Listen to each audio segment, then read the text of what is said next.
So, on to our next speaker, who's been traveling all around the world and is currently in Canada and possibly heading to Italy and was in Australia. And every time I speak to her, she's in a different country, so I can never keep up with her. So, Katara Sky, welcome, and it's beautiful to see you again. You've been on many of these talks and the Thunder.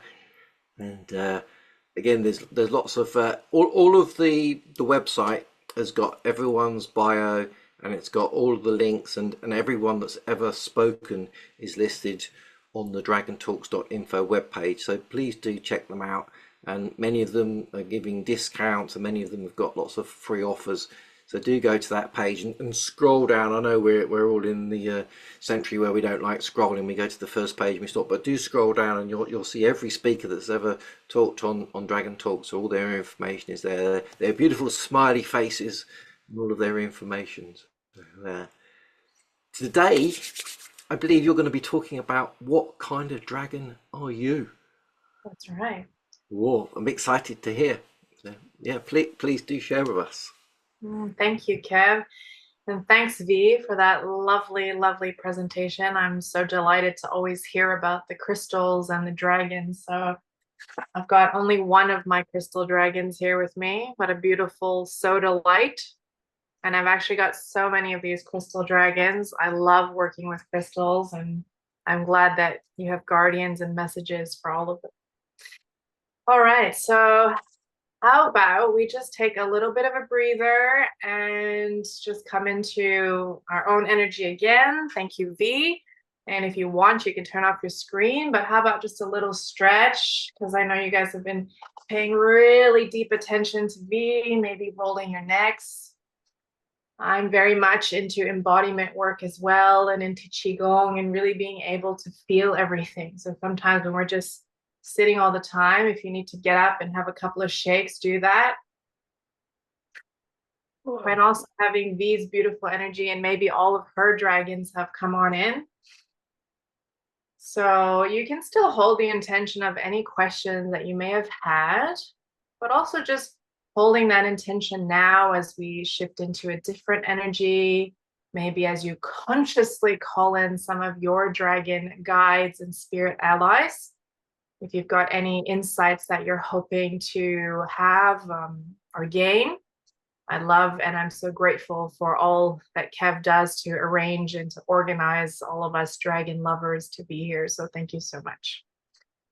Yes, I am traveling around the world. It's been a little bit of an adventure since the beginning of June. I'm going to super make it short, my background and history, but I'm born and raised in Canada and left when I was 26. In 2010, I was called to go on this big adventure, and I went to the Middle East. So I have a background actually in corporate. I'm a chartered accountant, and I double majored in accountancy and finance. So a very, very different background to what I do now, and found myself in the Middle East working for one of the large audit firms, and there very soon after working for an airline. So I was really, really lucky to travel the world and had over a decade plus in corporate experience doing, very logical, analytical things until my own inner transformation happened in 2019. So it doesn't feel like that long ago, but it feels like eons ago. And if you guys are connected into the energies now, you're probably feeling that kind of time warpy, maybe timelessness. And that's apparently one of the ascension systems. I was watching one of the Starseed podcasts yesterday, and he said this feeling of timelessness is like being able to tap into our multidimensionality. So I'm definitely feeling like that, because these 5 years in linear time have gone by like this, and really realizing that your ability to transform, to completely change your life around, to heal is available to us much easier, much faster. I think our consciousness is also just different than where things are, 15 years ago, 20 years ago, and many of you that have been on this path for a long time. So I've definitely had imposter syndrome. Who am I to come on the scene, for 5 years? Like I heard V saying that it's been at least 13 since meeting her first dragon. So I think some of you might feel that and feel like something's going on and hard to pin a finger on things. And I think that's the timelessness of nature right now, or being in something like, really in it. And it feels like, gosh, when are we going to get out? So I don't know if some of you are feeling that. There's lots of solar flare activity. I was man down yesterday. I could not even get out of bed. It was just really, really hectic. But, we all experience energies differently.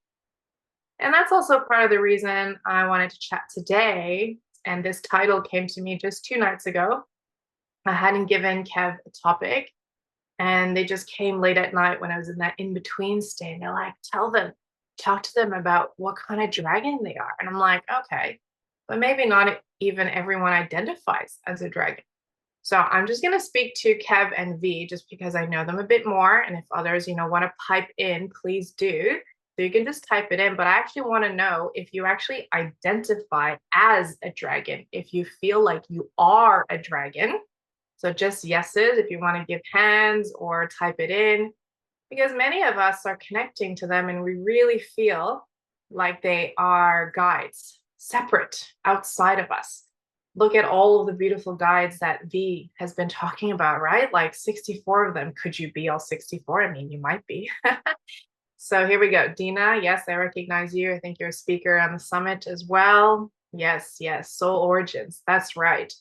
So there's many of us that are also feeling like we have had lives as dragon, right? Or perhaps, as some of my dragon teachers call it, we have our original blueprint as dragon.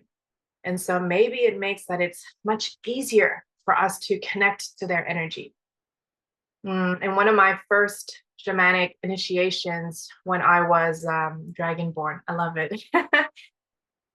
Yes, I am a dragon. That's right. I usually don't lead with that. Okay. I don't say, hi, I'm Katara and I'm a dragon. But over here, I know that we're all safe to do that. We absolutely can. And there's so many of us beautiful dragons coming to learn about ourselves, coming to realize that that's who we are.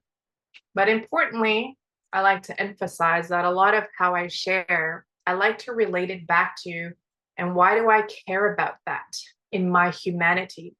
Why do I care about that in terms of who I am as a person? Because we have chosen to incarnate here as human beings, right? Like maybe we are also unicorn, maybe we're also fairy, maybe we can be all of those things. And I believe that we may be, because we're multidimensional. We have had lives as other beings, as non-humans. And then we have had lives as dragon. And as we come into that remembrance of it, as I say, I feel it's really important for us to stay grounded to, and how does that help me to be a better human? How does that help me to be more effective, more impactful in the influence that you can have as a human being, right? Tree, lion, dragon, nun, and for many of us who have done past life regressions, and I do that work in my hypnotherapy training, as well as my shamanic work. And, Kev, I know as well, has done lots of past life. I think he has some group events. Really interesting to explore all of these, and super cool because we can gain these insights and wisdoms to why our dragon lives help us to be human, why our unicorn lives, why our fairy lives and elf lives, all of these dimensions. And so our ability to perceive these dimensions and other lives, I think ultimately can help us to know what kind of human are we. So I know the talk is what kind of dragon are we, and I'm going to get to that. But what kind of human does that make us? And so similar to, even just saying like, how does our identity of where we're from, right? We started this chat with, where's everyone from? Just to know locationally. What if we then say, well, I'm American, I'm Canadian, I'm whatever. Like, what does that mean about us? How does finding our place help us to be who we are? And I think that discovering that as well as a dragon kind of helps us understand. And so how does that help me to impart wisdom? How does that help me to share with the world what being a dragon actually means? So I'm Katara Sky. That is my, I think that's my dragon name. actually. There's many people that say that dragons have 3-syllable names. It's not the first time that I've heard it. And then I had this really funny thing where someone tagged me in a Facebook post, and it was one of the other dragon speakers on the summit.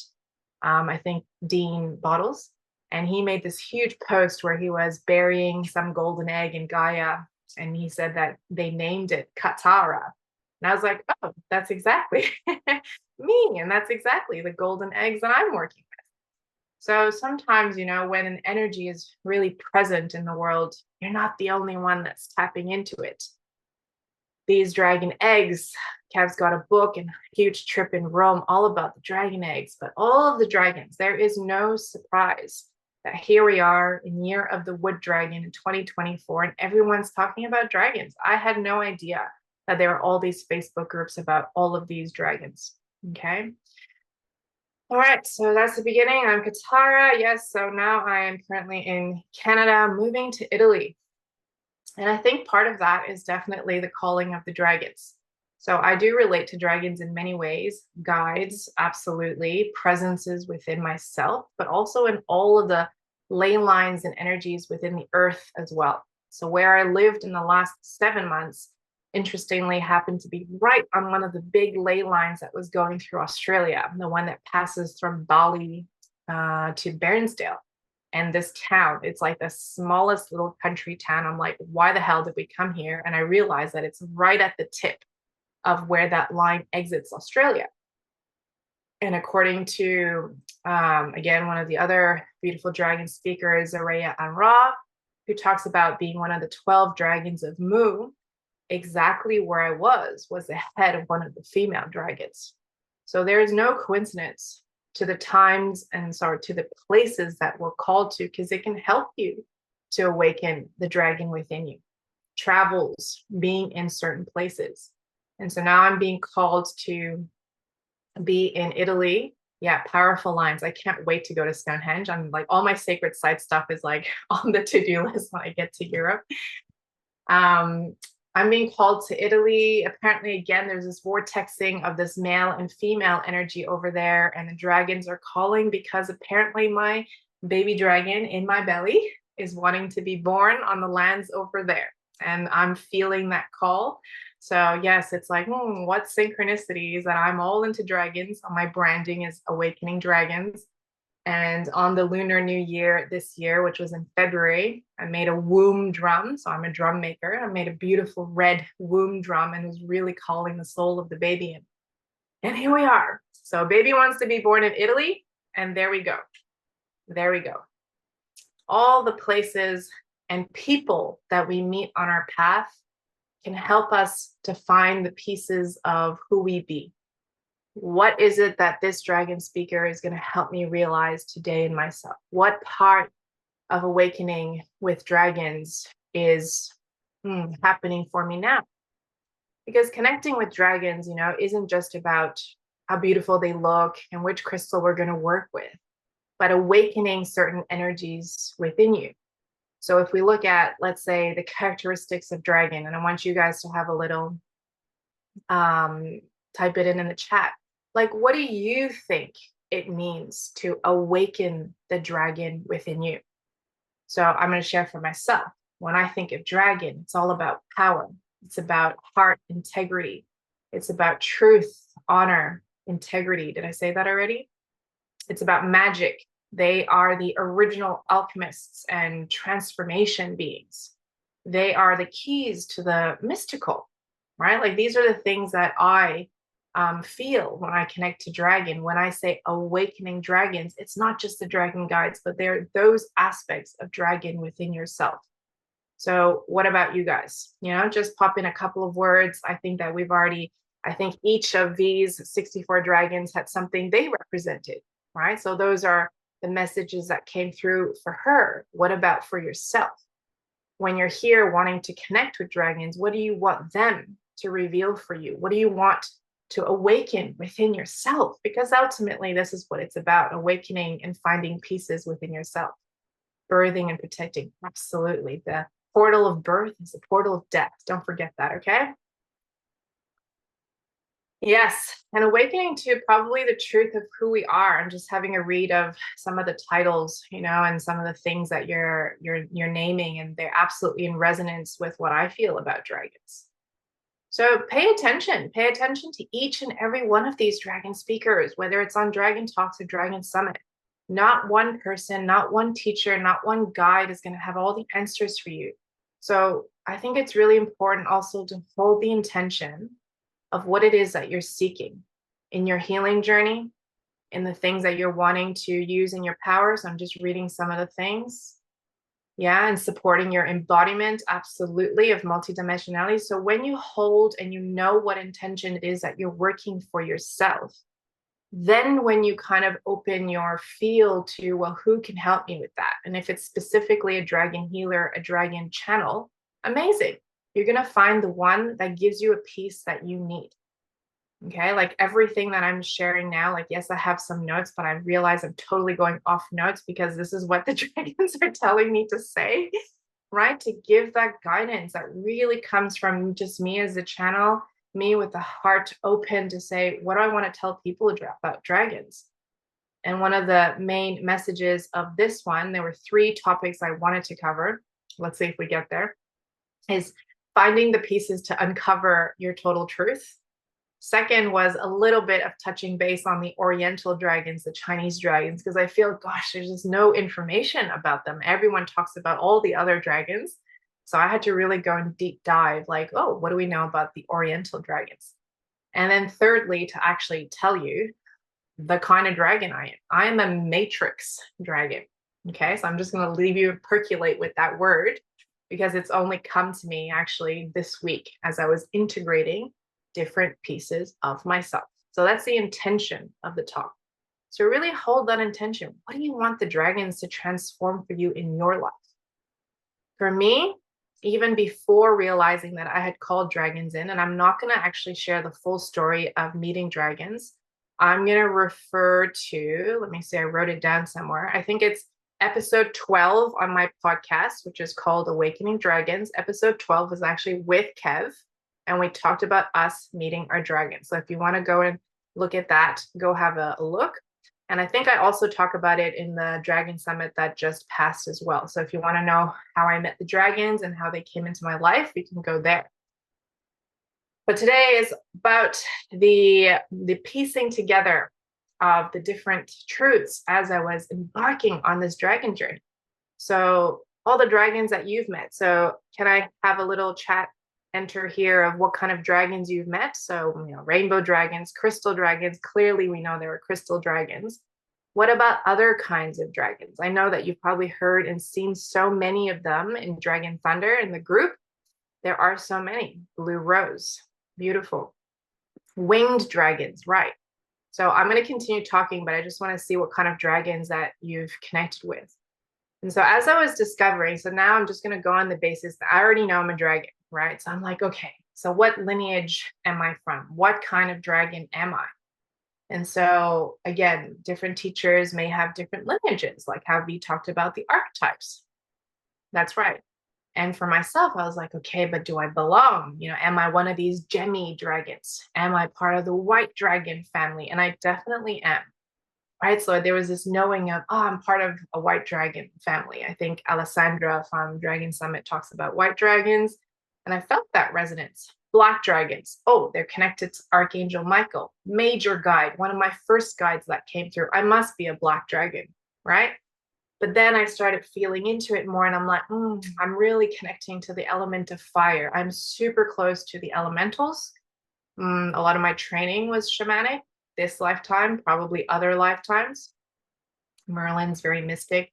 In my first shamanic course, I remember the first major guide that came through for me, which is really just part of myself, is Phoenix. And then unicorn came, and then, I don't know, some other mystic creature. And I asked my teacher, how come I have so many of these mystical creatures? Everybody else has all the earth animals. And he said, you've just reincarnated more times than others, maybe on these realms, and they feel, much closer to you. So I was really feeling being a fire dragon. And then I said, but it's a higher vibration of the fire dragon. It's not that. Maybe it's a flame dragon. And then I had this session with, again, I've worked with multiple dragon healers and channels, and they said, your vibration's not quite of a flame dragon. I think it's like really supernova. Like, God, what did that even mean? What does that even mean? So really feeling into all of these different things as I was studying, I realized that I was actually studying aspects of myself. Yes, volcano. I love Pele. Like, I was really connected to Pele. One of the last drums I birthed was a big Pele drum. Huge. Sophia, I've read the Sophia code ages before I even knew about the dragons. I also have a deep resonance with the angelic realm. But all of these, and as we connect into different dragons, and then we'll go for other creatures and beings as well, they all hold different energies. And because we're so multidimensional, they hold different aspects of ourselves. And so what if we can be part flame or supernova dragon? What if a part of us really is just rainbow dragon? But not only the name, okay? Don't get caught up by the glamour of the name. Oh, I'm a rainbow dragon. I'm the Emerald Order of blah, blah, blah. This is not to make fun of anyone, okay? Like, there's amazing dragons out there. This is for you to see. So what does that show me about myself? What does being a flame dragon or working with fire mean for you? So I realized that, let's say I'm just talking about, yes, a hybrid of multiple, absolutely. I'm going to get to that as well. So I really felt fire. Fire is like easy. I'm astrologically a triple fire. I'm a grand fire trine. So that means my sun sign, my moon sign, and my ascending sign is all fire. Okay, Phoenix was my first guide, so I'm all about the fire. So it was easy for me to embrace being a fire or a flame dragon because it's the aspects that are held by dragon and that have that, let's call it other archetypal energies of fire. So one thing that I point out that can help people sometimes when working with guides is learn from the archetypal energy. Learn from what does fire represent? Like, let's go back to that. And then what does dragon represent? And seeing how they can help you to get a bigger picture, of what it means for you. Yeah, water and fire. Interestingly enough, my Vedic astrology is all water. It's a triple water trine. So I don't know how that works. So I'm feeling into the dragons, and then I started thinking, but I really feel this pearlescent white. It's white dragon, but when I see my dragon, it's really pearlescent white, iridescent. And then I can see that the iridescent is rainbow. And so it was really evolving as myself, as I was evolving in my transformation and learning about myself. What does being rainbow mean? Holding all colors of light, being able to harmonize with everything. Maybe being a diamond dragon helps you to see that you're a mirror, a multidimensional mirror to others. So I'm just naming one little thing about each possible dragon.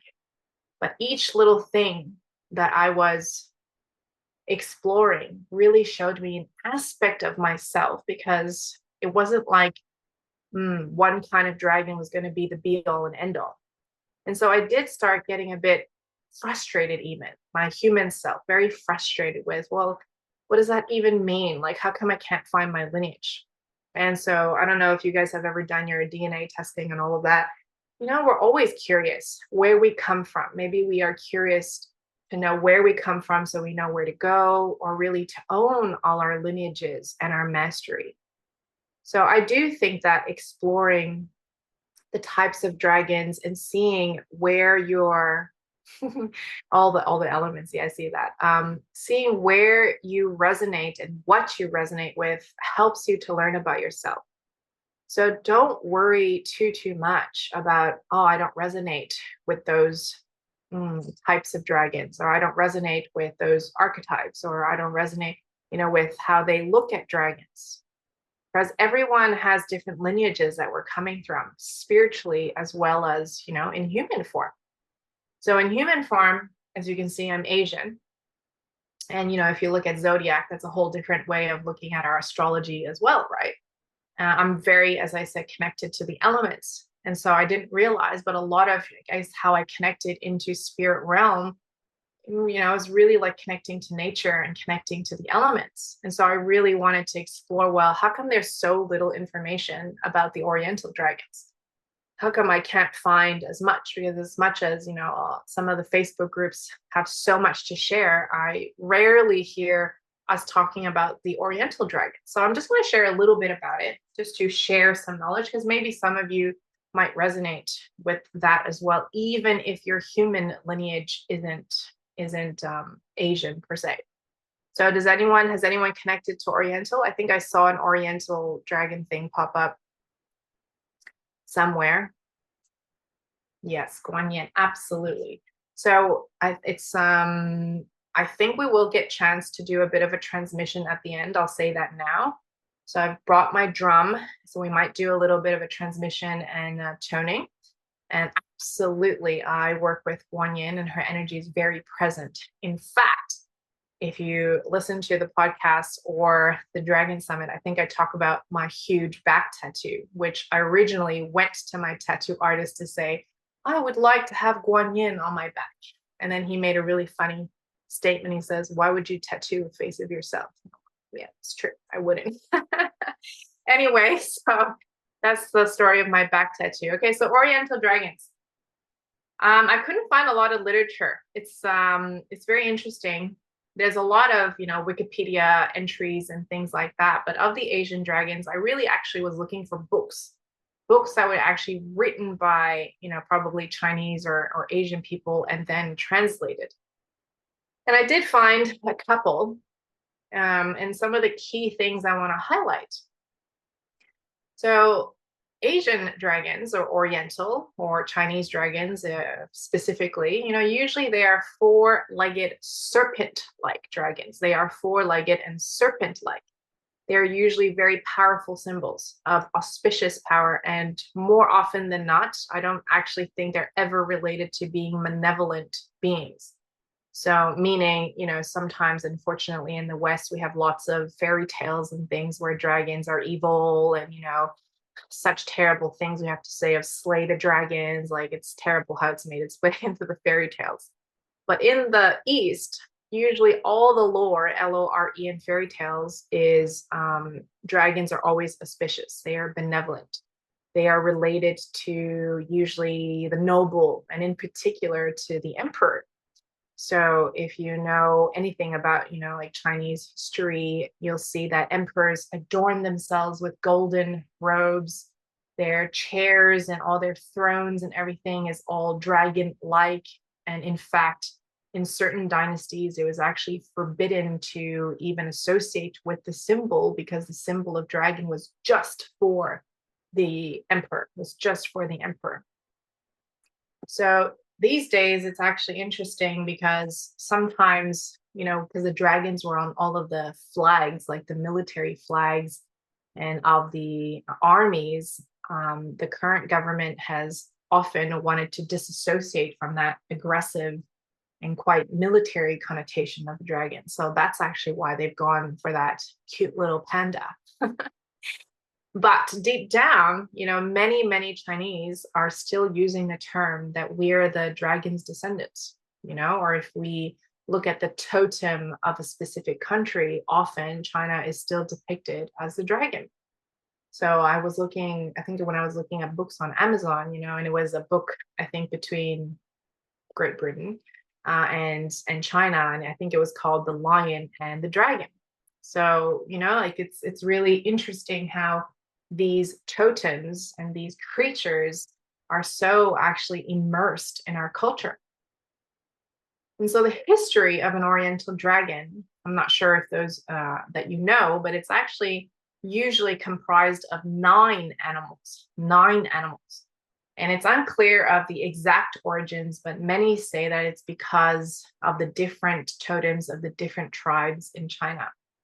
So, for example, an Oriental or Chinese dragon will have, usually they'll say it has the head of a camel or a horse or crocodile.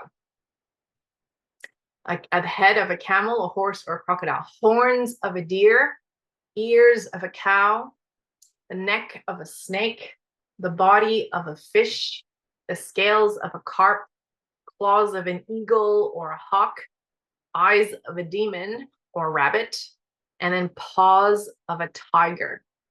So isn't that fascinating And it makes total sense to me that I'm just getting sidetracked by these stories, these other lore. Absolutely. It's so interesting, like the lore, like where it comes from, these stories. So it makes total sense that, like China was very divided, and how each can still be represented in this glorious creature that then represented their country. And since I work so much with working with archetypes and working with stories, right? Because really being human is just being able to get into our stories and to unravel them so that we can create new stories.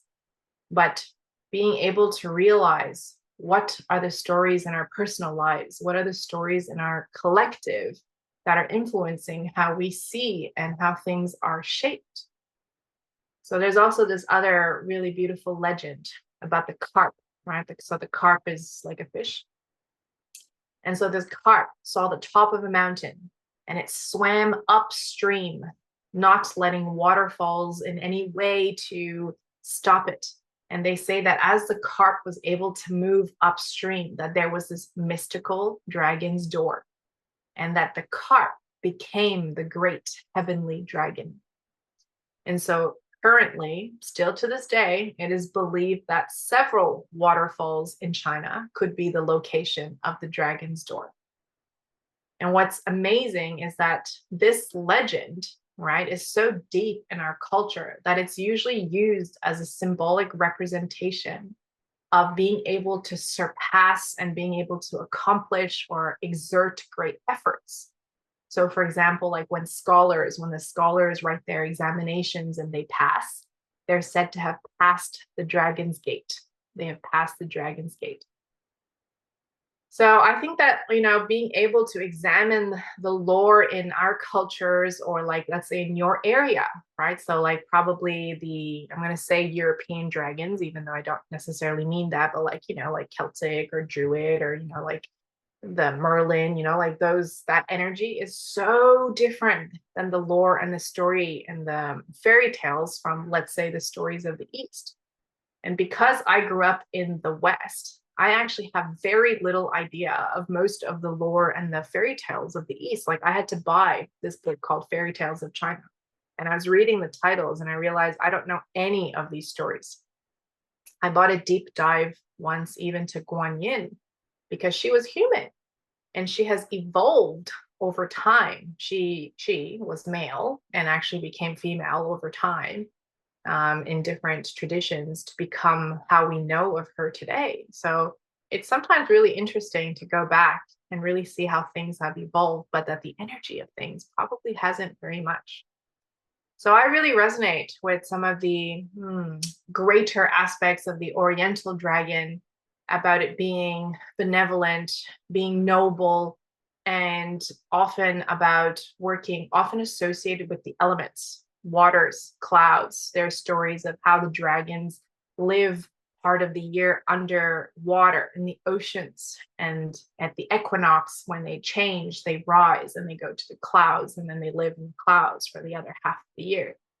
And as you know, in many of our creation stories and Indigenous and First Nation stories, it's always these kind of stories that help us to explain how things are, why nature is the way that it is.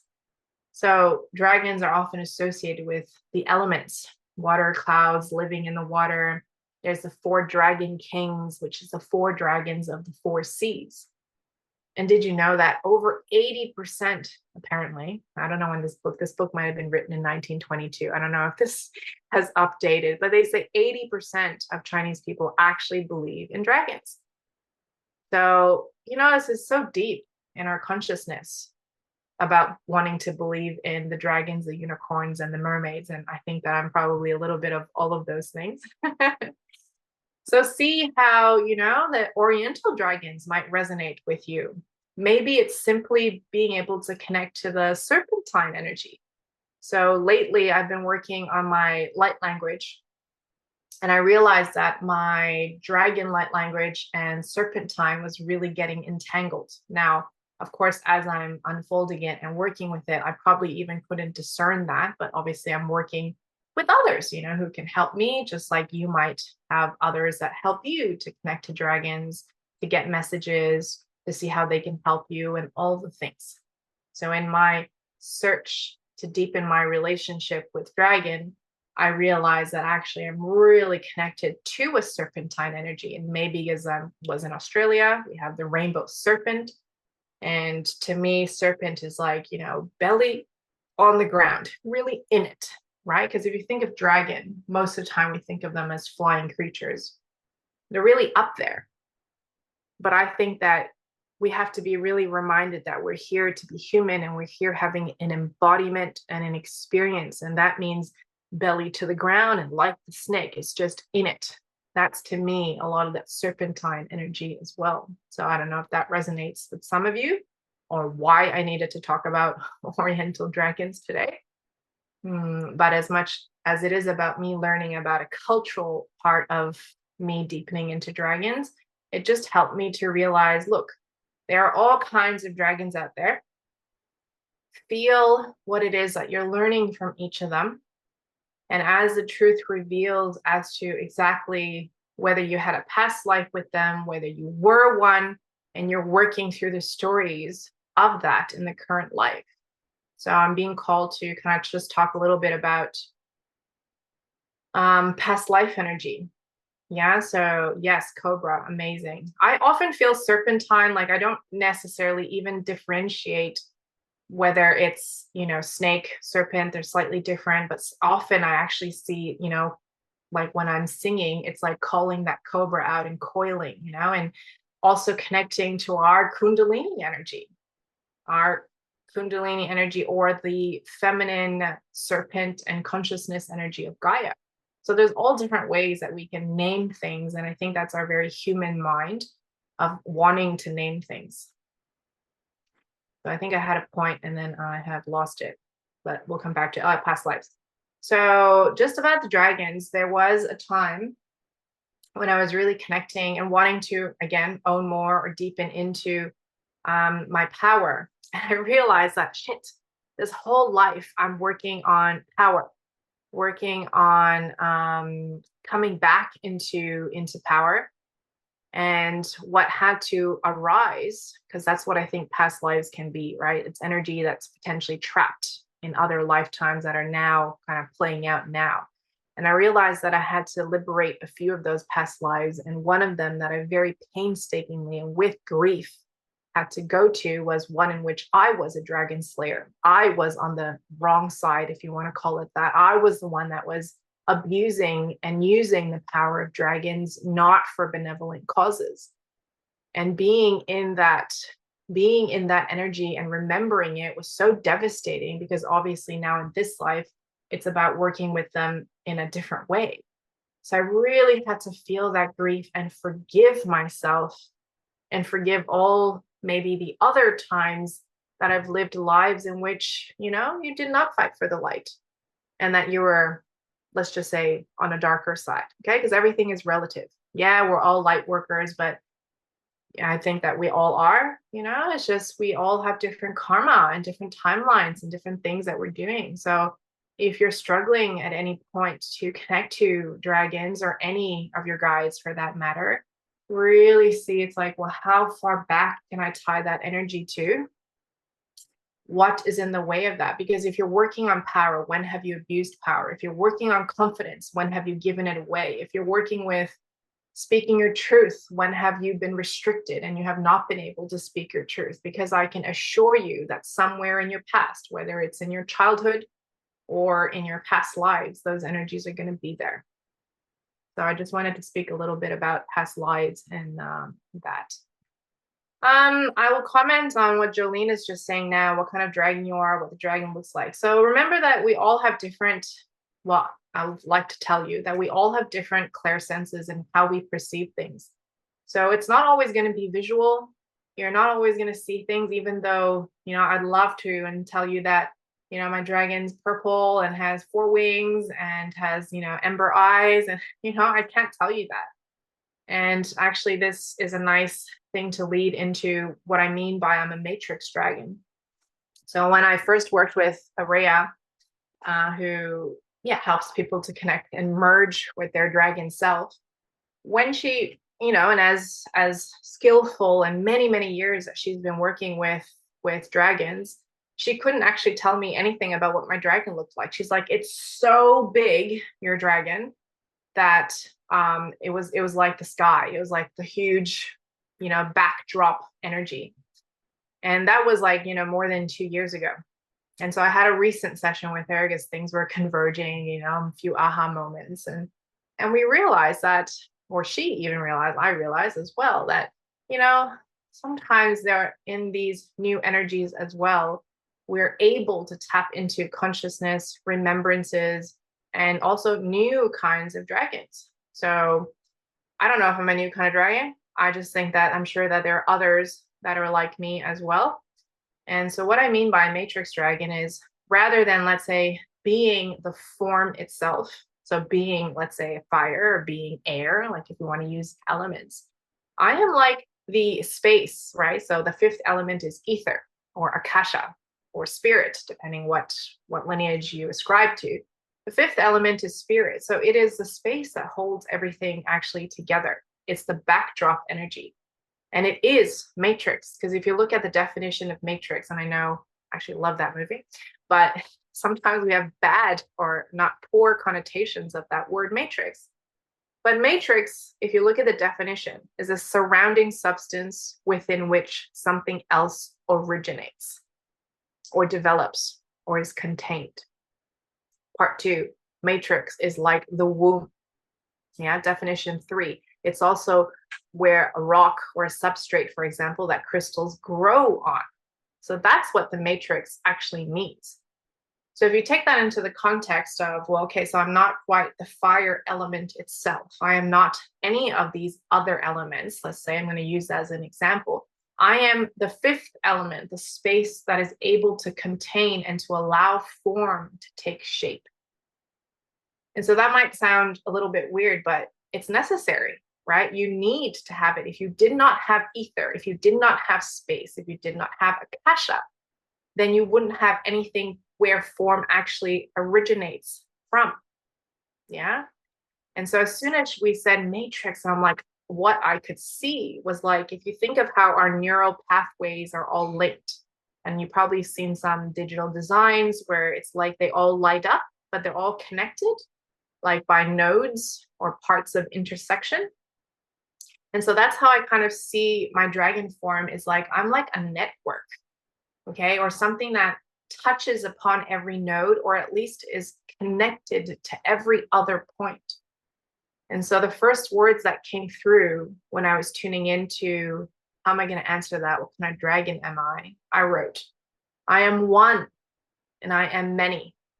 I am the matrix dragon connected to every dragon. And just like that neural network, it's like I'm kind of not quite that or that node, but I can feel every other thing existing within me. And I think that's why I feel that, well, I resonate with the rainbow and the white and, the fire and the crystalline and all of these things. Thank you for hearing me. All of these things, it's like I can just touch upon everyone. So that's why when everybody speaks about dragons, there's parts of it that are true, that I can really feel, maybe that's closer to me, in resonance, in lineage, but that because I'm connected to everything, that I'm the space that holds it all, I feel like, well, it's all true, and they all are true. If we go back and rewind, maybe all the way back to, we are all one anyway, then of course, why wouldn't we? Why wouldn't we feel that everybody's truth is actually a possible truth? And even as I was reflecting, exactly how I experienced the dragons. And I'm going to comment back to, I think, what Jolene was saying. I wasn't seeing my four-leggedness or my wings, like it's like a feeling. Oh, I can feel like, so I use a lot of embodiment work, and you might try that when we do a short transmission now. Like when I feel dragon, I allow the energy to move through me. I feel its serpentinous. I feel its flow. I can know that that's how air moves around me, how the fire feels kind of around me. So don't worry about needing to know what your dragon actually looks like. if you can't hear it just yet, if it doesn't speak to you yet, my main sense is claircognizance and clairsophiance, if you've heard of that. It just means like you have a knowing and the ability to translate that intellect. Actually, it's more wisdom. It's in you, right? We are multidimensional. It all exists within you. And all of these beautiful practitioners and beings, dragon channels, healers, mystics, and all of the things, they have different masteries to help you to come into some part of yourself. Some part of yourself. And so I'm going to come back to that question of, so what does it mean? So why does what kind of dragon I am impact on what kind of person I am? And so as much as we know, well, if I'm an outgoing and I don't know, confident speaker, then hopefully I can impart to others, to teach them, to share with them, to imprint on others how also to be confident and outspoken speakers. I'm not saying I am. So the kind of dragon that you are, so if I'm a matrix holder and I'm the backdrop that allows all to come into creation, more likely than not, the kind of way that I help people, no matter how I choose to deliver it, the vehicle that I deliver. I help people make drums, I hold sacred circles, I do mother blessing ways, I do one-on-one sessions. It doesn't matter what you call it in your humanness. But in all of those, who you naturally are is going to come through. I will naturally help people to weave parts of themselves together, to come and find that cohesion, because I'm the thing that holds people and holds creation. I am the womb that allows people to birth themselves over and over and to connect to multi-dimensional aspects of themselves, if that makes sense. I've never explained it like that, but that's what's coming through. So I feel that no matter which guide we're talking about, here we're on Dragon Talks, but I don't always talk about dragon. I have corporate clients as well, right? So no matter which guide, which archetype we're working on, if you're connecting to your fairy self, your angel self, you want to be able to see, how does that come into my humanness, those traits of being to be, so dragon, strong, transformational, magic, power, all of those things. Most likely you're going to be helping to impart those to the people that you help. So I guess in my piecing together of myself, coming to know that I am this kind of dragon at this moment, because that might change and I might evolve into some other being that, like dragon never seems to disappoint. It just goes deeper and deeper. It helps me to unravel even more of, how can I help people? How does me being a dragon help you? And hopefully it is to help people to bring things together.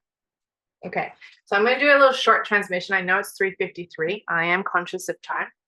And I want to say that, this is how my last course of the year before I'm going to focus on being a mother is Heart Song. And Heart Song, which is going to be in a month, is exactly that, is helping people to connect with different guides. And I work with my team of just 7. I said, who am I going to work with?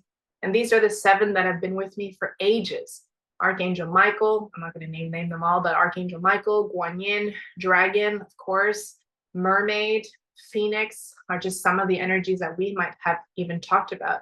But how to use those archetypes and stories so that we can see ours and come into a more heart-aligned expression, into that eloquence of our expression, into who we are and what we choose to do with it, right? Like we're always changing careers and how we express. So how do we come into that heart-aligned expression? So I'll ask Kev to drop some links later. I've got actually a free contest I'm running, free, fully paid tuition, just until Lionsgate, which is in 4 days. Let me see the drum. Yes, I'll let you see the drum. So copy link. I'm going to drop it in here in case others need to leave, but this is the form for the few. So this is my horse drum. It's actually not mine. It's actually my brother's. All of my drums are in the shipping container to Italy. I have many, many drums, most of them kangaroo, goat, other things, but we'll just do a very, very short transmission. So hold your intention of maybe even just one question that you're asking Dragon. Hopefully not a yes, no.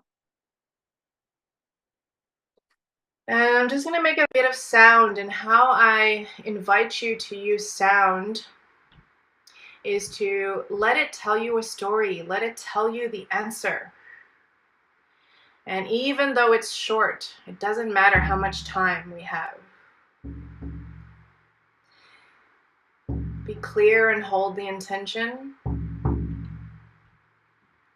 And just see how my sounds make you feel. Amti yan yan sa Jesus.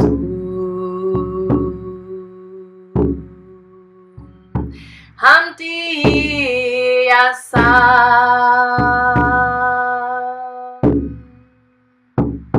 Oreki atu Yaki yantum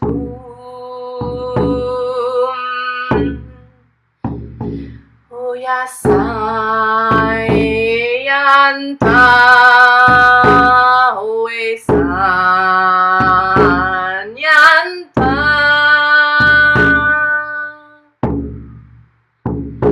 Orienta Orienta Oyashu Orienta Oashu Esu.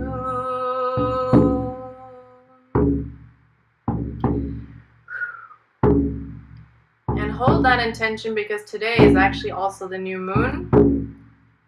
And let it emanate from your field, wide and far. And invite your dragons to help you. Invite spirit to be collaborating and co-creating with you. Washiata rukiasa no o yashiata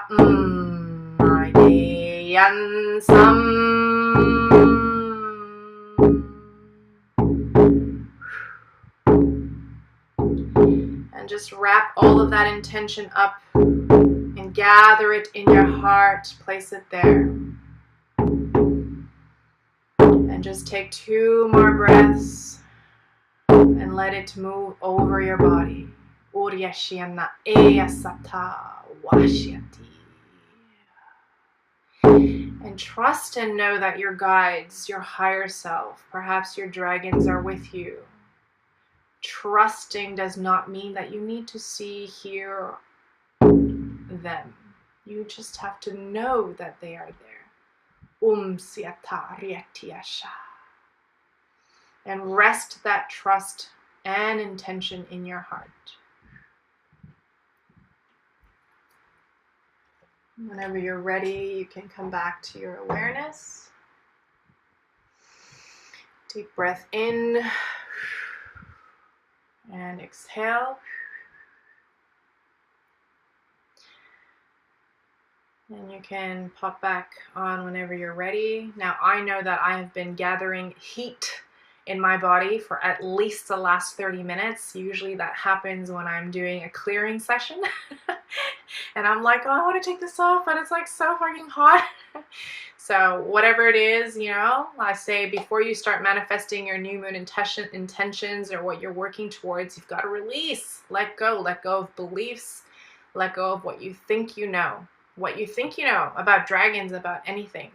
Okay, so I'm super happy to answer questions. I know I didn't actually prompt anyone to ask questions, but if we do have time and if people want to stay on, either comments on what you felt or if you have specific questions, because I know I touched upon a lot of different things and I was speaking really fast.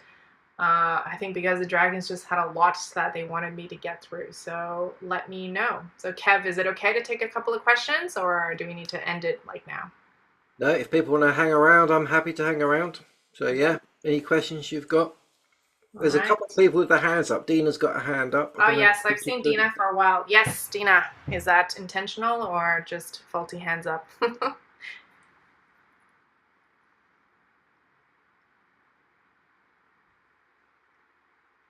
All right, we'll come back to Dina in case she does, but I've also got, is it Mireille? Is that how you say your name? Please unmute. Oh, I couldn't I couldn't Yes. unmute myself for a second. Sorry, I didn't mean to throw up. And you know what's so funny? I'm gonna just go back down because now I totally forgot what my question was. Oh, it was a comment that in like the last 2 days, I've been receiving from someone all these golden oriental dragon images, like for 4 or 5 days. And it prompted me, like, I had received a print of a dragon right after I had it all the time. Yeah. And I've had it all the time. I got it somehow from my from someone in my family. But after I had it in my possession, and so I always was wondering, why do I have so many artworks or pieces of, craft with golden oriental dragons on it? And I wound up inheriting it. And Mm. so I've been asking, like, what is going on with me and the Oriental dragons? And then you started talking about, like, there's all these connections and these questions that you asked. And it's funny because I feel like I have so many different dragons that are in my field that all want to get known, but I never knew the questions to ask. And you Mm. totally, I want to re-listen to this because I feel like I can have a whole journal now of just what the dragons want to say and communicate. Anyway, so That's it was beautiful. more like um like there's so many things that we're all around doing our own thing, and I really appreciate your how you shared your story. And that's I didn't really have a question. I had one earlier but I forgot. It'll So come whenever you're ready. Thanks, Dina, for sharing that. And yes, maybe it's time to weave some of that Oriental, let's just call them Oriental mastery into you, because it's there. It's like knocking on your door. So if that feels right, or just tune in yourself, because I know that you do. Thank you for sharing, Mireille. Hello, I like to thank you all to be together and to share all this energy. I have the feeling it's like really a group and we can share all these energies together. But I can feel also this is around me like I have dragons, but it's like a clan, like family. Yes, yes. They just like yes, very nice. But and even I have to talk about because 2 times I could hear the 13, the number 13 here. And I know for the moment it's very important. 13, we have the 13 grandmothers, we have the Mm, 13 skills. They said if they come together, the new world can start here. mm, And I I like to know if you know something about the 13 dragons as well. mm. The number doesn't mean anything to me per se when you say the 13, but I feel like it has more significance for yourself. So when you connect to your family of 13, it feels like they're more your tribe. And I don't think they're all dragons. I think there might be other, like, I'm just feeling that. It's important for your piece of the puzzle in the new earth. Okay, so everyone has different missions. We are all here to bring different things. So maybe when your 13 guides or dragons or pieces of your soul come together, you may have more clarity on what that means. So I think it's really for you. The 13 dragons are for you. Does that make sense? Okay, Yeah. So thank start you. with the first one. I don't know how many you've gotten into, but it feels like it's for you. So just like I was saying, different people are called to work with dragons and other guides in different ways, and they're all here with very specific missions. So like I say, I'm here to help people to weave things together to put it. Yeah, so when you've got your 13, your tribe, maybe that means that's when we'll do some work together, because it's like, all right, so I've got the pieces. What do I do with them? But I think the 13 is relevant for your journey. That's what I'm feeling intuitively. Okay, thank Oh, you. here we go. And Beverly has commented, so maybe she knows a bit more. The Earth is the 13th Emerald Dragon. Yeah, I have a bit of goosebumps in that as well. So, look, different perspectives. That's why we need to stay open to receiving everyone's wisdom. Everyone has different things to share, and everyone can give you that aha, you know. that comes from a Zoom chat on dragons. Thank you, and I'm grateful, thankful to be all together. Sometimes I living in the mountains, I cannot put the image and the song, but it's nice Yes. just to be all one. Yeah, Thank beautiful. you. And often when we're connecting to the dragons, this is just a comment for everyone. I often feel they're collective. It's never one coming. It's often like, you know, like I just feel them all around. So maybe some of you also feel that. Is that Elle or is that Eli? I'm not sure. Hi, it's Elle. Hello. So I was wondering, because we did mention, like which dragons are you, and just like coming into that awareness, maybe even personally or just as a collective. Do you feel as if dragons are, and being dragon, it's something that is born into you, is like passed down? Like, do you feel like your child's gonna have that dragon energy Oh, and my lineage dragon. because of My you? baby is definitely a dragon. Right. I mean, like, never mind that it's born in the year of the dragon, but I'll say just another short little thing. Like, when I was in Japan, so that was like not long ago, maybe, I don't know, a month ago, I was like hardcore getting downloads. I'm like, oh, my baby's connected with the water dragons. And then I would go to the lake and I realized, oh, there's some story about this lake, you know, being protected by the dragons as well. So sometimes it's like if you have your mind on something, you're going to start seeing more of that thing, right? That's a natural, maybe that's a psychological thing as well. But I feel like, you know, our DNA, you know, whatever percent is able to be mapped or whatever, it's like 3%. And all of the rest of it, well, what is that? You know, like it's all of our past and all that is imprinted and encoded in us, in our divine blueprint or gold print, whatever you want to call it. So I do think that probably all of us to some degree have dragon. And because I feel like dragons are part of creation.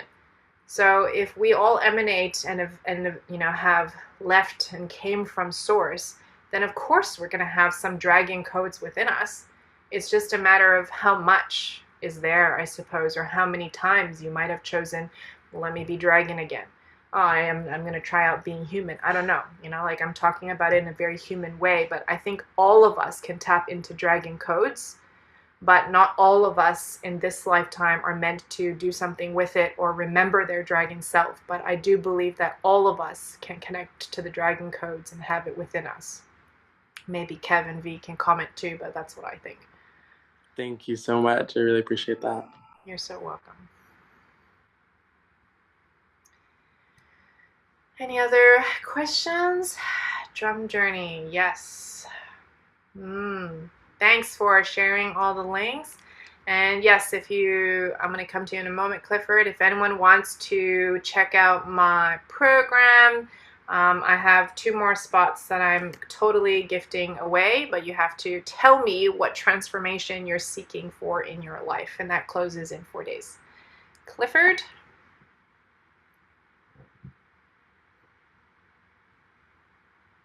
Yeah, I'd like to ask about the ley line network. Mm-hmm. So, some people say that there's a new grid system coming online. So, is there a new one, or are we supposed to repair the existing one? Great question. I'm definitely not a ley lines expert, but what I feel when you ask that, I don't think like the old ones are going anywhere. It feels like, you know, that's the grid in which our maybe Earth or Gaia, or, you know, it's kind of on that network and grid. But there certainly is new architecture that's now kind of being laid on that foundation. I feel like there's a lot of work being done on the original ley lines and grid work, and there's, you know, tons of grid workers, right? But I feel like new architecture, which to me also feels like, well, that's part of building out New Earth, whatever that means to you. Yeah. So New Earth, as we build it for ourselves and how we choose to live as people, well, you know, the Earth is part of it. The Earth is a conscious being, right? Gaia is consciousness. So is she not ascending? Is she not, you know, having new architecture that is being formed? Yeah. So the way that I look at architecture or ley lines or our field around us, if we do a bit of healing or we're doing work, we're kind of either clearing some stagnant areas within our field, so in our geometry and our architecture, or we're repairing or we're activating lines that, you know, they're there, but they're just not online. So I think I guess I could see that parallel with Gaia as well, right? So if she's got a divine blueprint and then the potentiation of what she can be, I feel like that's what's coming online. You know, it's like the new, just like we're thinking new. We have to build new pathways in our ways of thinking. I think that grid lines are the same. So I'm not an expert on grid lines, but that's what I'm getting as information when you ask that. If we're capable of consciously evolving and therefore we're impacting our foundation and our architecture and activating things to come online all the time, then why is that not the same for any conscious being? And that includes Gaia. Does that make sense? Yeah, it makes a lot of sense. And I think the dragons will help us to understand how Gaia is doing that. Yeah, yeah. And again, you can find more information. I'm not an expert in that, but the dragons were the original holders of the grids, so they say. All right, so it's not necessarily information I've tapped into myself. Like, I do feel dragon energies in the earth. When I feel earth energy, when I bring up earth energy, especially when I do it in my qigong, right? Qigong is just energy cultivation. When you're aware of nature's energies and you're aware, like when I say, hey, earth energy, you know, I want to feel you, that's how I feel them. It's like dragon like it's serpentine, like our own internal kundalini energy. But everything in us is reflected out in nature as well. Our reality is reflected to us. And so I do feel it's dragon-like energy in those ley lines. So they're the original grid keepers. So I hear as well, this is more Araya's work, but the grid is apparently passed over or being passed over to the Lyrans now to hold. You know, it's not my main field of work, so I don't know, but that's hopefully that gives you some things to look at. Yeah, thanks very much. You're so welcome. Andromedan DNA. Yes. I don't know how many strands are DNA. I used to be really curious about that. I'm like 144, and then I saw like 144,000. Like, who knows? You know, just know that it's not the 3% that's been mapped. We have so much more potential. All right, so I don't think there's any more questions. Maybe V or Kev, do you have anything else you want to sign off before we close this beautiful session? I just want to say thank you to you, beautiful speakers. This has been full on and amazing, and I'm sure everyone's going to want to watch the replays. And as you always know, these always get put on YouTube. I turn them into a podcast, and they'll be in the Dragon portal, so they'll be shared in the next couple of days. I've put the links in again for these beautiful speakers. Do contact them, do ask them lots of questions, do sign up for their amazing courses, because you'll only be kicking yourself if you didn't. Get rid of those like I can't afford it thoughts and rest of it. You need these courses because they're going to expand your mind. Please go and buy all their amazing books and all their oracle cards and all the things they do, and check them out. And thank you, both of you. Every time I listen to you two, my mind always like it expands and it never shrinks back to the small human size that it is. So thank you, both of you. If anyone got any last questions? If not, let's just send them both lots of love. Press that reaction button. I want to see a page full of hearts. Come on. And thank you, Kevin, for holding the space for all the dragons and all the beings that, you know, connect with the dragons to come through. That's always appreciated, for having this safe space for all of us dragons.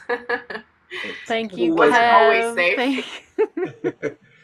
Thank you, Kev. Thank you, Katara. That was beautiful. I wanted to share with you the story about the dragon in Japan and the water. I love that story when you shared it on Facebook. That was beautiful. And thank you, everyone, for joining us live on the call. It's so wonderful to share with people where you can see your beautiful faces as we share. Yes. Thank you. Yes, Yumiko, about the dragons in Japan. That's right. Japan's a very interesting place for the dragons, isn't it? I mean, they all are. Clearly, there's dragons everywhere. You can't go anywhere without bumping into them. But That's once true. you connect, you know, they're just everywhere. So it's normal. It's normal. Exactly.